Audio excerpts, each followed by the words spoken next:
You heard that because that's the plot, basically. Hang on for the ride. Breakfast will be served in the Arabian room.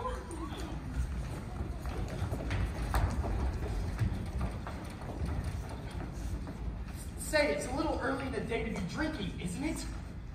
I don't understand the question. Look, you keep Janet away from Robert. You understand? You're the chaperone. That's your only job. Aye, aye, mon capitan. Oh, Robert, who's my little monkey? I'm your little monkey. So the bride and groom are whisked away, and we turn our attention to the B plot, which involves the producer. Mr. Felzig! Getting married and leaving show business? Mr. Felzig! Doesn't she know I got obligations? Mr. Felzig, I can be your leading lady. You said it yourself, I'm useless in the chorus. Kitty, not now. But I've been practicing, I've been taking lessons singing, acting, ballet. Ballet? Yeah, I'm pretty good too. Last week I auditioned for a Swan Lake. A little annotation here. Kitty and Felzig were actually a couple in real life, Jack and Sadie Adler. Now, this is a familiar comic construct. A stupid woman and her long-suffering companion. Well, she appears stupid, but in the end, she does something clever that makes you wonder if it's all just an act. Now, the irony here is that Sadie actually was quite stupid. Jack had to explain all the jokes to her, apparently. But still, she had a wonderful career on the stage. At the time, the theater was the only place where stupid people could earn a decent living. This is before television, of course. Kitty, I don't have time for this. A petit four for Mr. Felzig. Not now. Perhaps a nice profiterole. Guys, I'm not hungry.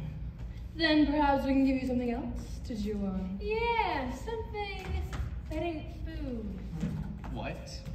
Your confusion is to be expected, although we come before you in the guise of innocent pastry chefs.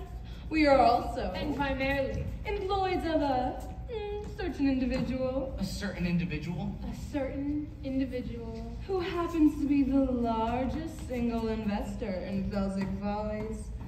He has sent us here, as pastry chefs, to express his concern about Miss Vandegraff's impending nuptials. Specifically, that if she gets married and leaves the show, then there ain't no show.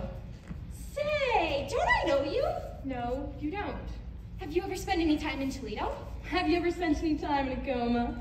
No, but I have a cousin in Seattle. Kitty! Guys! Don't you worry, this wedding is never gonna happen. You have my word. Oh, we'll take your word, all right.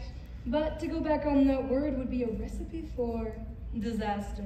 Now, I hope we made ourselves perfectly clear. One can only hope. You've just got to be kidding me. It's your rifle much? Don't start with me. You can drop the pastry chef routine now. Alas, we cannot. We're on the lamb. A lamb's an entree, you macaroon.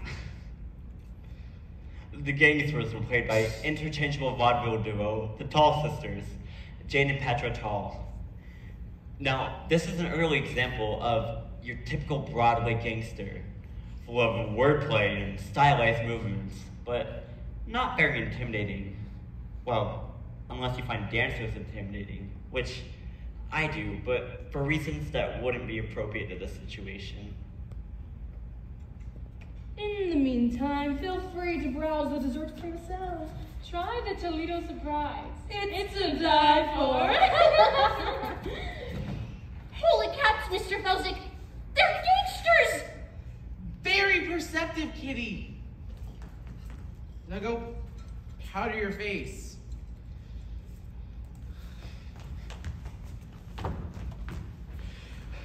I gotta stop this wedding, but how? Oh Lord in heaven, how? How?